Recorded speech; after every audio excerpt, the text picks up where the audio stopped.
right, so you want to know if reading to children before bed affects the reading age. You choose families who read to their children every night before bed and choose families who do not.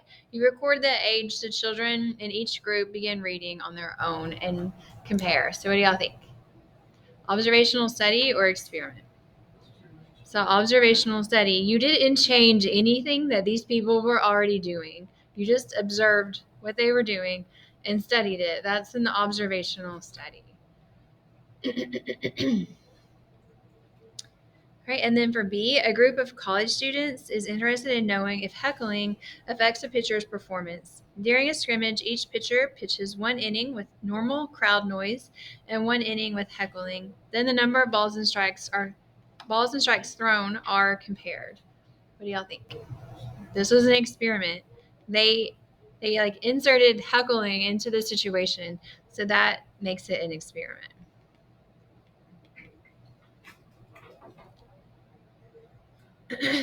Okay, and then you are going to have one of these normal distribution curve problems. So this one, the heights of 200 adult men in the United States are approximately normally distributed with a mean of 70 inches and a standard deviation of 3 inches. So these percentages that we fill in are always going to be the same percentages. Do you guys remember the two middle ones? Yes. So we have 34 and 34.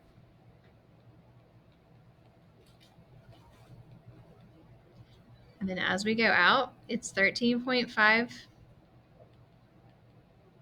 13.5, 2.35, and then the very outside is 0.15. And make sure you guys get that filled in on your review if you haven't already.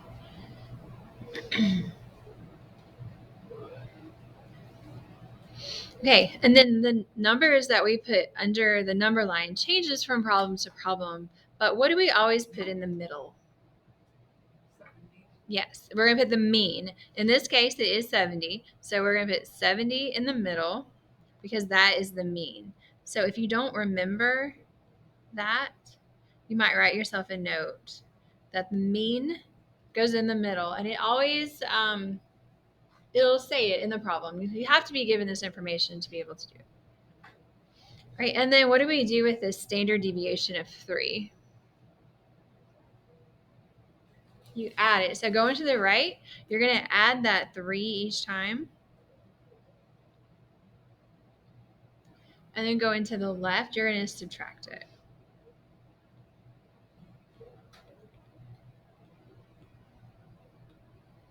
Now, if you don't remember that, then you might write yourself a note that you add the standard deviation.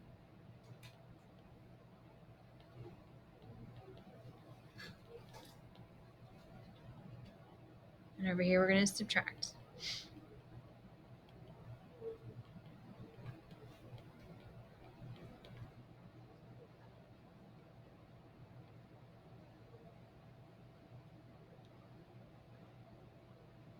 All right, and now that will be like a problem on the quiz. Like you'll get points for filling that in correctly.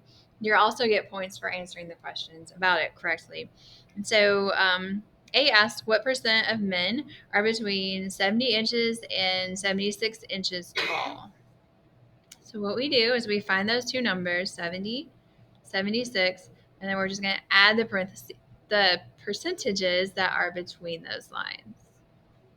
So I'm going to write out what I'm adding just for your review. When you do it on your own, you can do it in the calculator. You don't really have work to show on this.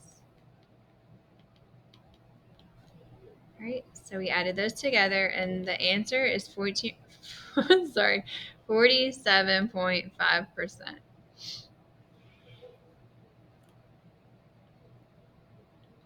Okay, the next question asks, what is the probability that a man is at least 67 inches tall? So asking the percent and asking the probability are the exact same question. The answer is going to be a percent.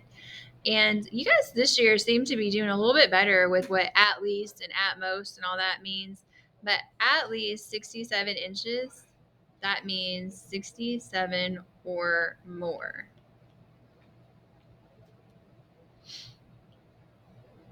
So when I go to add up all these percentages, I'm going to start with 67 line and add all of these percentages that are to the right of 67. 67 or more. Now we can do a shortcut. Like, how much is all this? Half of this curve, 50. So that's what I would probably do, is just go ahead and take the 34% and add 50% to it. Now, if you don't like that, it's okay. You can just go ahead and add 34 and 34 and 13.5 and all of it to the end if you would rather do it that way. All right, and then this question is a little different. It doesn't ask for a percent or a probability. It asks for how many men. So if it's asking for how many, can't give your answer as a percent or a probability, but you need that first. So how many men in the study are between 64 and 70 inches tall? So we'll start off and see what percent of them. All right, so that looks like that's 47.5% again. But that is not the answer. So what we have to do now is take how many men there were in the study, which is going to be 200, and we're going to multiply it by 47.5%, but it needs to be as a decimal, so 0.475. Now, if you multiply, I can't remember exactly what you get, but if you multiply and you get like a partial person, go ahead and round up. Don't give any partial person people as answers.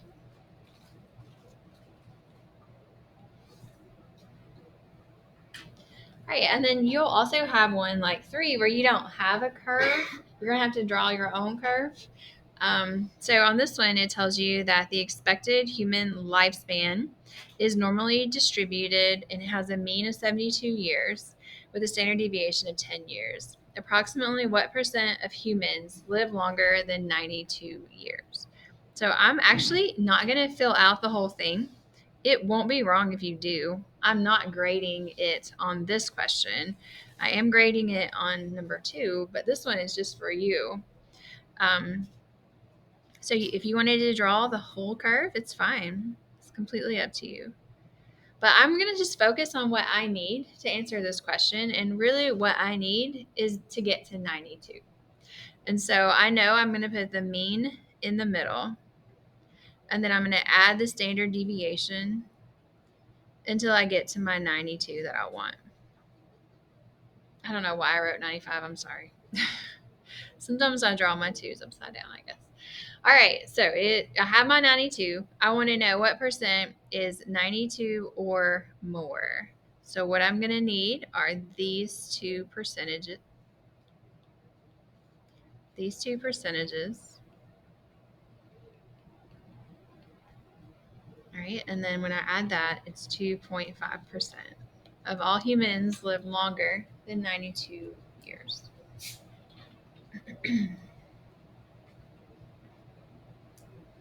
All right, any questions on that?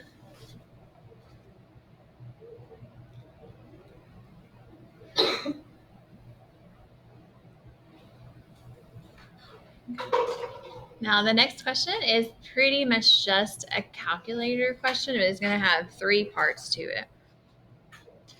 And so we have this table that gives the height of a tree, a pine tree, based on the age of the tree. And the first thing we're going to do is a scatter plot to determine if this is linear, quadratic, or exponential or logarithmic. Sorry. All right, so linear is going to look like a line. Now, it may not be a perfect line, but the dots should kind of line up in a line. Quadratic is going to be in the shape of a parabola.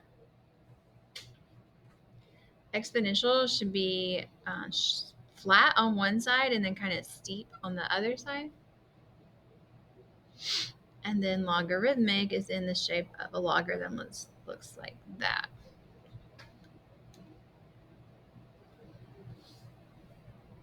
Now this one, it's kind of a toss-up. Like it kind of looks like two of them. So if you picked a different one than what I did, it's okay. I think the one on your quiz will be a little bit more straightforward. You'll be fine. All right. So on this review that you can use on your quiz, I have the steps that you need to put this in the calculator. And so we're going to start off doing a scatter plot.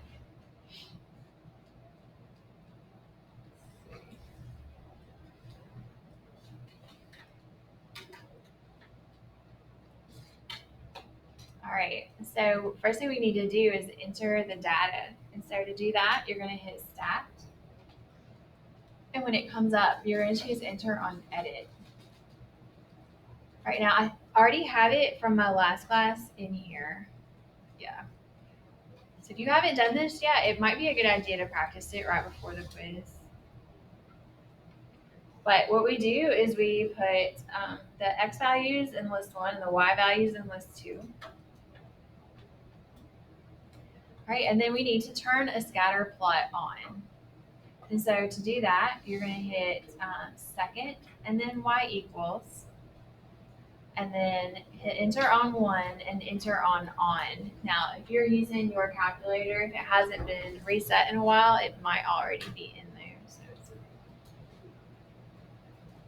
all right, and then to look at the scatter plot, you hit zoom and then 9. So there it is.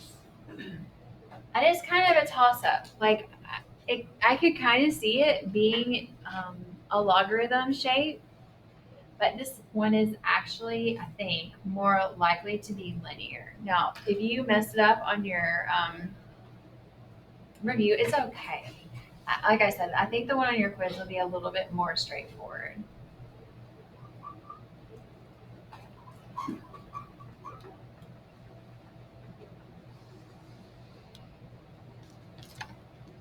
All right, so we're going to say this is linear. All right, and then the second question asks us to find the appropriate regression equation. So we are going to find the linear regression equation because that's what we're saying that this is. If you say something different than what I think it is on the first one, I'm not going to keep counting it wrong. Like I'll look at what you did for what you think. But when it is linear, we're going to choose this number 4 in a second. That's going to be linear. Number 5 is going to be quadratic.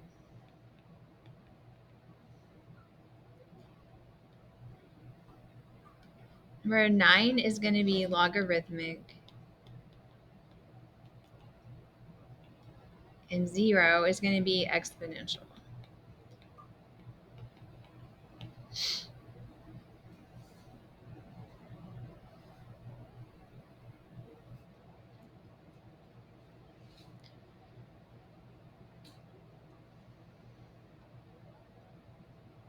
All right. So we are going to find this regression equation. The data is already in the calculator. So these are the steps we're going to do.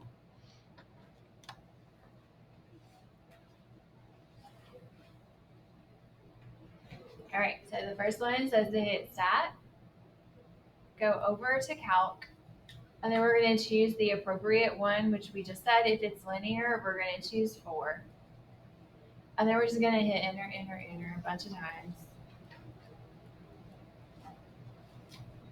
All right.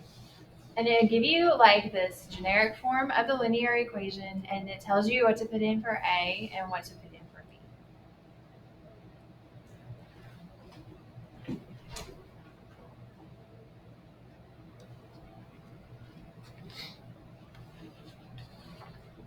All right, so the equation I'm going to write for part B is y equals 1.55x plus 2.89. All right, and then part C is going to ask us to use that equation to make a prediction about the height of a tree that is 6 years old.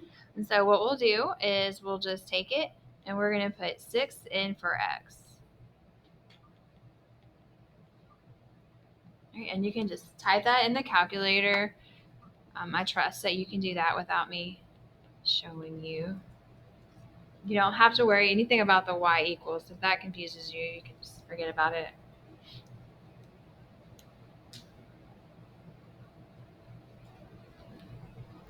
All right. And then we have a couple more. So number 5 is about using the margin of error. And so number 5 says that the height of 100 American women was found to be 64 inches with a margin of error of 6 inches. Between what two values can you expect the population mean to fall? Do you guys remember what we do with that 6? You're going to get a range of numbers, like between this and this.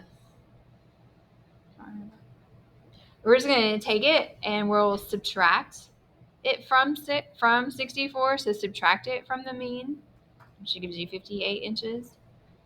And then we'll take it and add it to the mean, which is going to be 70 inches. So that is the two values you can expect the population mean to fall. All right. And if you want to write yourself a note of what we did 64 minus 6 to get that 58. And we did 64 plus 6 to get the 70.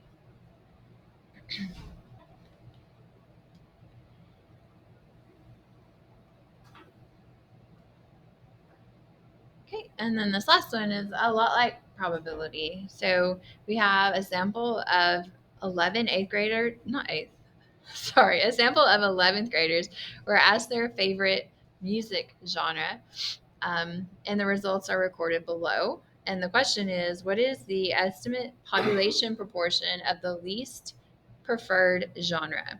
So the least preferred genre is 14. So that is going to go on the top of the fraction. And then how do we figure out what goes on the bottom?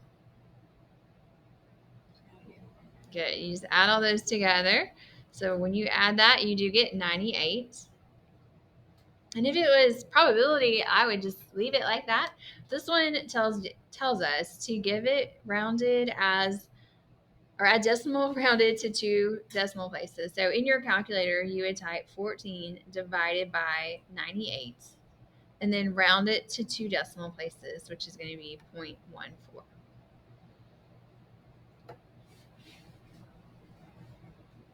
All right, so looking at your review, you're going to have a question like each one of these, except the very first one, there'll only be one instead of 2.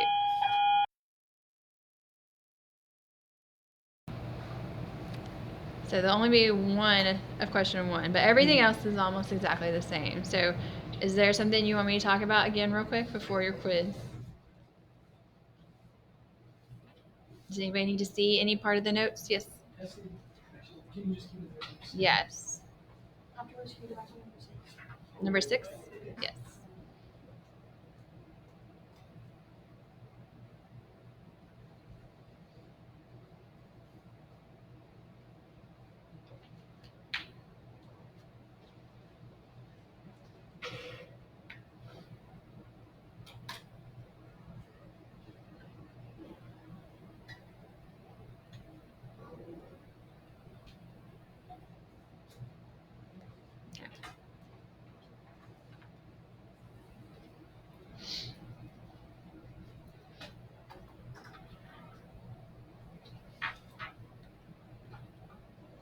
Anybody else? Y'all ready?